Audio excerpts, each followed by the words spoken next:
Welcome to another Bandology interview. Bandology is a Canadian nonprofit dedicated to more music for more kids via education, collaboration, and community.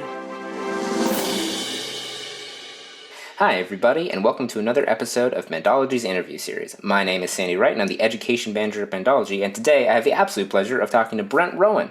Nice to see you, Brent. Nice to see you, too. Thanks for having me, Sandy. Can you tell us a little bit about what you do? Essentially, I often call myself a professional community musician. What I mean by that is I make music with people in communities. And I do that for a living, so I feel like that means I'm a professional. But I'm a jazz saxophone player, so teaching jazz improvisation concepts, playing gigs. A lot of it is based around group music making with either youth in smaller configurations, often jazz related. But I also do a lot of work with a New Horizons Band program, which is geared towards adults, more aging adults. And we're all kinds of music, wind band, and various different types of ensembles. That's super cool. Can you tell me a little bit about how those bands have been adapting to dealing with the COVID process and the remote ways you've been approaching that stuff? Sure. With an immense amount of energy and patience is the actual answer to that. I would say basically when pandemic hit, I quickly went, okay, I've got to engage these people for two reasons, and the probably the most important reason was to just keep people active in music making opportunities, especially in the New Horizons program. A lot of older adults, it was their social opportunity and their cognitive engagement and physical engagement activity was playing in various music ensembles. So I kind of went, I got to do something to keep them engaged. But also it was my living, right? So it was sort of adapt or don't have a job, i.e. house. And I have kids too. So, it's all part of it. So I just kind of went on a giant exploration of what's out there, and kind of found various different, what we would call telematic music, platforms. So where you're making music synchronously. Online, and just settled on one platform that seemed to be sort of the best in terms of the sort of the balance between how much tech was required to set up and ease of use, but also functionality. So it had the lowest, what we would call latency, the lowest delay, so you could play with people in real time. Yeah. And that was called Jamulus, and then but that's audio only, and then we figured out a way to run Zoom at the same time with that program. So you're doing visuals here on Zoom and audio just with Jamulus. And ultimately what we did is we created real-time online band programs. And I used those, I would say, mainly with the New Horizons program. It was the largest program, and the demographic that was, I would say, most heavily impacted by restrictions and lockdowns and because they're thought of as the vulnerable population. Whereas my youth ensemble, we actually did find ways to continue rehearsing in person. They did a little bit of the online exploration, but ultimately restrictions kept kind of getting lifted and not lifted and, back and forth so much that they found ways to keep rehearsing in some form or another. Cool. That's really interesting, especially that forced of having to adapt to new things, and also the fact that the kids still found ways to keep playing and keep practicing, because that's sort of the cool thing about being a student musician is you get really driven and excited to do it, rather than tired, which is what I am. But for you, when did you sort of first pick up an instrument, sort of start getting into music as a young person or an older young person, whenever? I would say young person. I think a bit of a funny story. For me, it was funny. I'm the youngest of three kids, and each kid took piano lessons, and they went to that woman over there. She taught you piano, and my brother did a bunch of years, and then he's 7 years older. So by the time I started, I think he was into band music in schools and stuff. Mm-hmm. But my sister was really into this teacher. So I went there. I don't know exactly how old I was, 5, 6, maybe 7 years old, somewhere in that range. And I did not like it. It was like, I would say what some people would call traditional classical music lessons, ruler on the back of the hand when you make a mistake. I mean, this is my memory of it, but it wasn't nearly that bad. She was quite a lovely woman, just that older music teacher kind of thing. And I didn't dig that at all. So I think after 2 years, that was enough kind of pain for me, but it just, very fluke-like. My dad was like, "Oh, I remember running into some guy who was a piano teacher. I had a flat tire, or I forget, he had a flat tire, or my dad had a flat tire, and on the side of the road, and they ended up stopping and chit-chatting and yada yada. And turns out he was a piano teacher, fairly close by where we lived as well. But into more of like ragtime and things like that. So like chording and playing melodies and things like that. Not straight up classical focused. And so I went to that guy to start some lessons, and I loved that stuff. I loved that he still made me learn my scales and my chords and things like that, but and fingering and technique. But he really it was fun for me because it wasn't the strict classical like music. There was some element of like improvisation in terms of the chord you used or the voicing you created and stuff like that. So I kind of liked that, but so that's kind of where I started. And then in schools, I think it was like grade 6, they gave us recorders to blow into, but my older brother and sister already played wind instruments. So I wanted to learn the recorder and pretend I was in the wind band with them. So I would play the recorder, and my dad was a church organist. So we would go to church sometimes and play all their instruments with him. So that, that's kind of where I started with music things, and then instrumental music in school. I got onto the saxophone there and started playing saxophone. And I mean, I can continue this journey for hours, but really that's kind of where I started with music playing. That journey is actually the next part of the question, which is, and how did that sort of go from, oh, I really do this all the time and I'm really enjoying it, into, oh, I want to do this for my job and I'm going to stick with that forever? Well, it was sort of, I guess it was kind of an on and off. Do I want to do this like full time? Because I know that I believe I stopped piano lessons in grade 9, I believe is when I stopped, or took them for part of grade 9 somewhere. But somewhere in that last little while with this piano teacher, I recognize now that he was going through a difficult time in his life in terms of, I think his wife had just passed away, and he was kind of just sort of struggling with, how much do I want to play and how much do I want to teach and things like that. But I remember him saying, you don't want to be a musician. You don't want that kind of life. Mm-hmm. And that, it really stuck with me a little bit. I was like, ooh, really? Oh dear.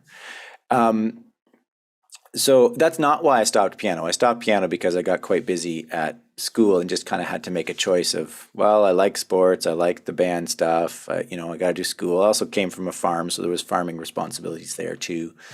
So I had to let the piano go, as well as, that was the thing that was costing us money too, right? So that was also a consideration. But so, played in all the bands in high schools and things. And then towards the end of high school, got into, I guess I would call it a community group, but it wasn't really open to anyone. It was kind of an invitation only group that was run like a professional group, but it was all advanced high school or university students from the area. And we played in it was a pretty good band. It was jazz focused, and we would go play gigs in parks and sometimes seniors' homes and things like that. So I did that, and I kept into that, or kept it as part of that when I went off to university. And I did not go into music because I decided I wanted to teach. And I said to myself, well, I can always play in a community band, or maybe direct a band. So I don't want to go into music. I can feed the music need through community band things. And I really like sports. And I was like, well, maybe I could go into kinesiology or something, be a gym teacher. And then I'm like, no, I can always coach a team or play in teams or something like that. So I don't need to do that. And then I thought, well, what's my best subject? My best subject at the time was math. So I'm like, okay, go into math, be a math teacher. It's obvious. I have no idea now, like, what was I thinking as an 18-year-old kid, like 17-year-old kid, whatever. So I went to math and got a degree in mathematics from Waterloo. And it turns out that math is pretty hard. But I stuck with it and finished the degree. And then, but in that whole time, I stayed with that community jazz group, right? So I was playing some of these gigs, and the leader of that group was fairly progressive with the music he was doing. So it was very interesting and engaging music. And one of my good friends in that ensemble did go straight into a music program after high school, and he was raving about it, and it was fantastic. And I was a few years older than him, so by the time he was in there, I was getting near the end of my degree, and I would start going to some of his just sort of social functions in terms of music activities at his school, at his university, and it was great. And I was meeting these people, and sometimes I would play, and it was great. I was like, wow, I don't hate this. This is kind of cool. I'd hate to regret at age whatever I thought was old at that time, not going into music. So I decided that I would apply to Humber for their jazz program, and I got in and I went there, and I still remember driving to school on the first day thinking, oh, I don't know if this is the right thing to do. And then driving home after the first day, I was like, yeah, this is awesome. They're going to give me marks for practicing and listening to music. This is awesome. So that kind of made it easy. Got a job at a local store teaching music to supplement going to school. So I realized there was the teaching, right? I fulfilled the teaching need that I felt like I had, but I was also doing music. So that was really good. And then that store started to create these small ensembles. So I started teaching jazz ensembles at the store. And then finally finished the undergrad and was gigging a lot as well as a jazz musician, and the ensemble thing just kind of kept growing, and that kind of, I guess I would say, launched a career in playing music. So I was gigging, I was teaching, and but also I should also acknowledge I did have some other part-time jobs too. Like I was working like crazy just to make a living. So it's not just that math was hard, it's like music was hard too. But the difference being I loved the music part, like it really was a love. So I think that's kind of where the career started. Yeah, that's sort of that journey of like getting to a point. And I know I went to school with people who did degrees and then went, no, I can't not do music. And now they're having productive lives after that. Thankfully, I find they often have more productive lives right after because they've got a longer time to build relationships and are also maybe a little more panic driven than I was at 22. Yeah. But I think it's really cool to see that like ability of like music to like come back and grab you and go like, oh no, this is that driving thing for you. And for those kind of come back and grab you periods, or like during that undergrad, do you have like major influences or like mentors that really like either inspired you just by listening to them or like helped guide you through that like process? Well, I mean, what I would say the main mentor that got me going into music was that friend in that ensemble. I often, like, I still play with him. I'm actually in a PhD program with him right now. It's kind of cool, 30 years later or whatever. But I often introduce him as my oldest musical friend. Without his encouragement to come to his school and experience it and try it out, it wouldn't have happened. And then when I got to school, my first private teacher in first year was amazing. He was just, I was also not fresh out of university, right? So I was like 24, I think, when I started that program. So, he recognized that I'd already had a little bit more life experience than some of the other students. And so we would end up having pretty deep conversations about life and direction and things like that, as much as we did about, make sure you know that mode of that scale and that chord and do this transcription and stuff. Yeah. So he was really, really good. I would say, as were all of the teachers at Humber. They were all at that time really, really just, they cared about the person, and they they made you work, but they also made you feel like you were cared for. And that really was lovely to see. So they were all great mentors. And then of course, like I still recall one of the lessons that my first year teacher says, "Yeah, you sound a little bit like Art Pepper. You must be really into him." And I was like, yeah, I like Art Pepper. I had no idea who Art Pepper was at that time. So I, of course, immediately went over to Tower Records and bought 5 Art Pepper discs. And I was like, oh, this guy's awesome. So I would say that was an early influence. But also listening to all kinds of different music was amazing. But I think so. All of my teachers at Humber were really good mentors.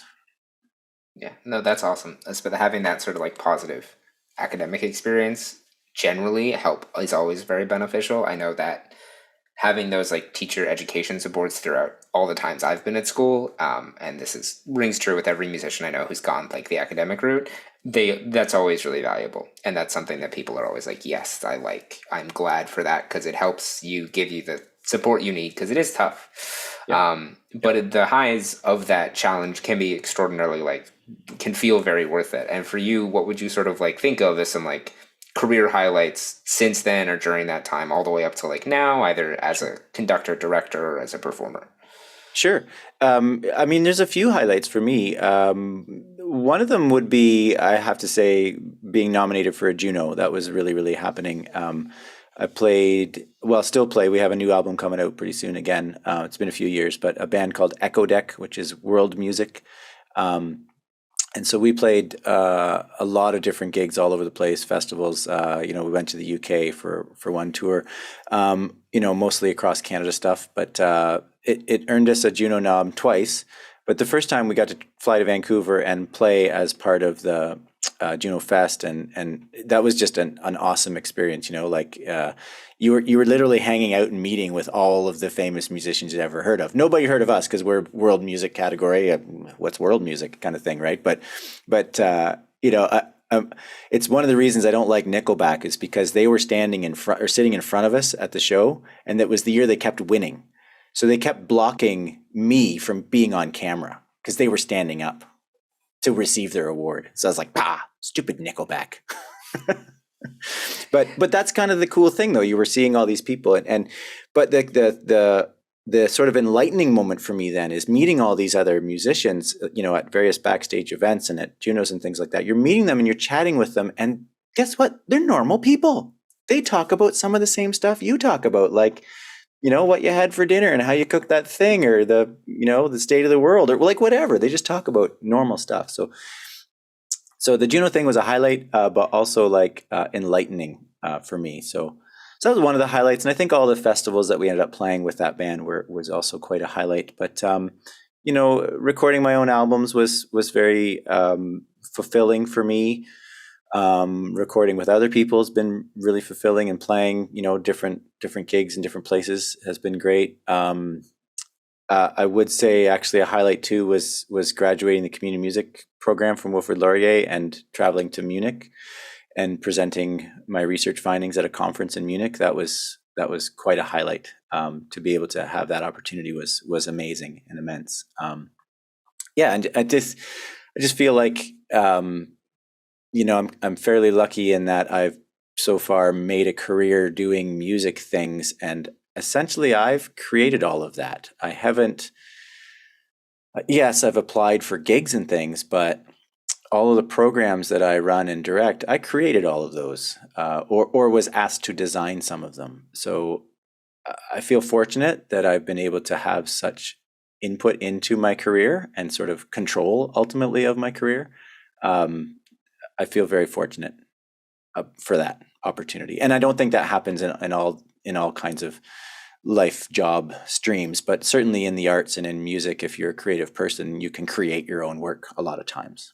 Yeah, that sort of ability to have ownership is a lot of people find that important, but it's something that is the amount of people I know in music who's like, well, it wasn't there, so I just made it, is extraordinarily large. And it's partially necessity. The way music is funded can be challenging for people. But I know it's also really rewarding having put on shows over the last couple of years and done things. It's just it's so much fun to just go, oh no, I made that and I did it. and I got support from places, but I still made it and had to have it go from conception to execution, which can be really challenging. And I think in some ways music helps give kids those skills to take on those challenges.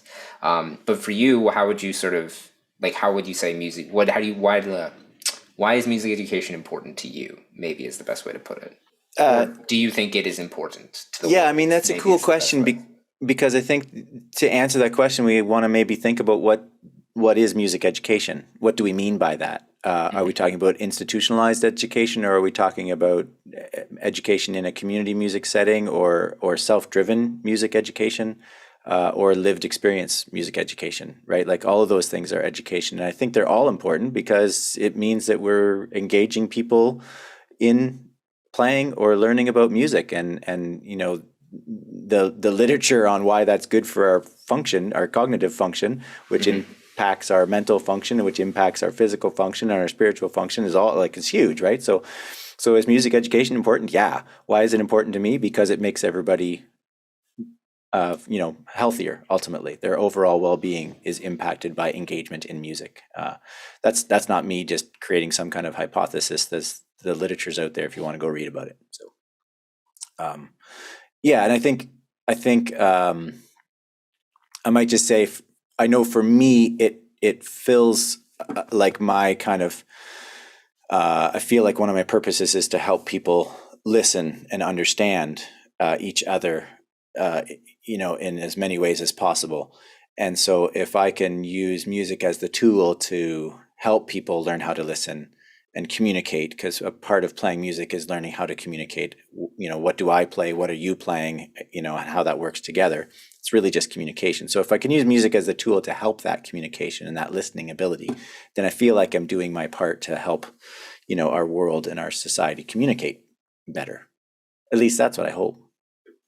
Yeah, there's definitely, and playing with people, I think, is a huge thing that a lot of music lessons at their start can miss out on, and why all the piano books have teacher accompaniment parts, because you get a chance to play with someone, and that communication through music, even though it's I'm going to play the accompaniment, you're going to play Mary Had a Little Lamb, but more kids I've taught light up when they are excited about playing the piece with the accompaniment than are excited just practicing, because they're oh, I get to hear this, and then I get to be in charge because I get to do the count in this time, and those sort of ability to grow and be communicate in a new way is really, I think, one of the best parts of for people learning how to play music. Absolutely. Yeah, for sure. And that's actually been one of the challenges in going to the remote environment, is how do we provide that same kind of engagement and opportunity. So that's actually an area of interest I have, to how do we improve that.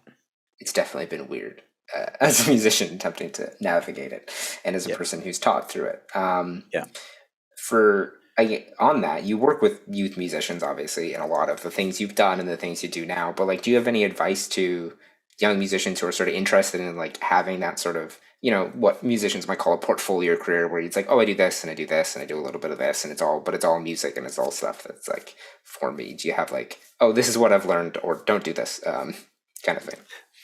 Well, I mean, do it because you want to do it would be important, because then that you're going to be engaged, because engaging people in music is often the biggest challenge, I think, right?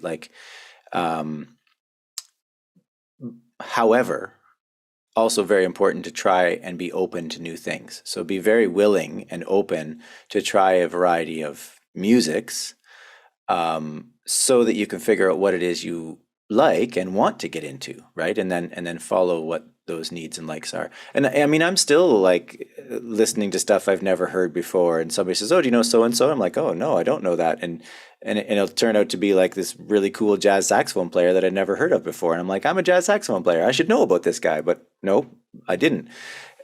So being open to other people's information is really important. But then just do what you want to do, follow your heart, and then you're being authentic, right? If you're trying to do something just to make a dollar, that's a bit of a drag. Sometimes it's necessary to have enough money to buy groceries, but at the same time, if you think about it almost on that energetic level, if I'm into something and I put positive energy out, the positive energy will come back. If I really don't want to engage in that and I don't like it, I'm not really putting anything positive out there. So positive stuff's generally not coming back to me. So do it because you like it and want to do it, right? Although that is probably more of a challenge, given the need to work. Yeah, there's always that sort of like work-life reality balance that you're sort of juggling. And that's just generally true for, I think, anybody going into, life post-university, post-college. Yeah, now, for sure. But music gets aggravated. It's exacerbated by the sort of world of how gigs work and how jobs work in that industry. Yeah, for sure. But also I think it's important to say as well, you need to make sure that you're putting the effort into it. It's not just put positive energy out there and it'll come back and it'll be fine and whatever. But you actually have to put in the effort, right? Like if you're not practicing, like I have students that say, "Oh yeah, I'm practicing half an hour a day." I'm like, "That's great. How about 5 hours a day? How about Charlie Parker practiced for 11 hours every day for 3 years straight." That's why he's Charlie Parker and plays like that. Played like that. Sorry. I mean, he might not have any of him left after practicing 11 hours straight. That might be like, might not have a lot of Charlie Parker post that, but it is very true, especially in an environment where you're trying to like find your place in it, and you have to put effort into that. And that's something that I can reflect as a young person entering that career. You definitely have to do work. It takes time, sure. And things don't always jump in your lap. And I know I've been very lucky in coming from a place of enormous privilege in the ability to like how I can like feel safe in like living and surviving. But on a lighter note, do you have? We have a few questions sort of round out our interview that are sort of more fun questions and more for just like, hey, more sort of like last bit get to know you. They're called the Fast Five. So just like you can answer as long as you want, but I'm timing you. So question 1, you ready? Yep. Favorite movie soundtrack? Incredibles. That's a good choice. That's a really good pick. It's the choice. Question 2. What is an instrument you wish you played? I'm going to say guitar because I feel like everybody expects that I can play guitar. That's fair. I also, it's one of those like, oh, it'd be cool to just carry a guitar somewhere and play around the campfire and stuff because, a saxophone around a campfire doesn't go over as good. Scares everybody away. It's a little loud, yeah. Yeah. What would you call? I don't know. Yeah, no, it's definitely there are instruments that just don't translate. The clarinet was like that, unfortunately, and that's a lot quieter. So for non-musically or musically, but what would you call your hidden talent?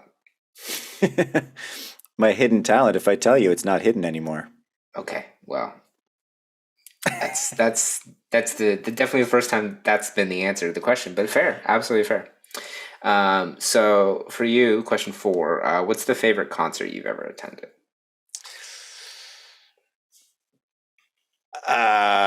Favorite's difficult because it imposes a judgment and makes me have to say that one style of music is better than another style of music. So I can't really say there's a favorite, but Kenny Garrett at the Du Maurier Theatre was outstanding. Absolutely outstanding. Bob McFerrin at Massey Hall was way up there as well. But the one that usually makes people go, what? Was Alice Cooper. I saw Alice Cooper and it was like, what? That's how you do a really intense, show. Holy, Yeah, I've seen clips of Alice Cooper shows and they're not appropriate for anyone that is relatively young. But they look like wild experiences. And he's like old and just still doing it, and it's wild that he still does it.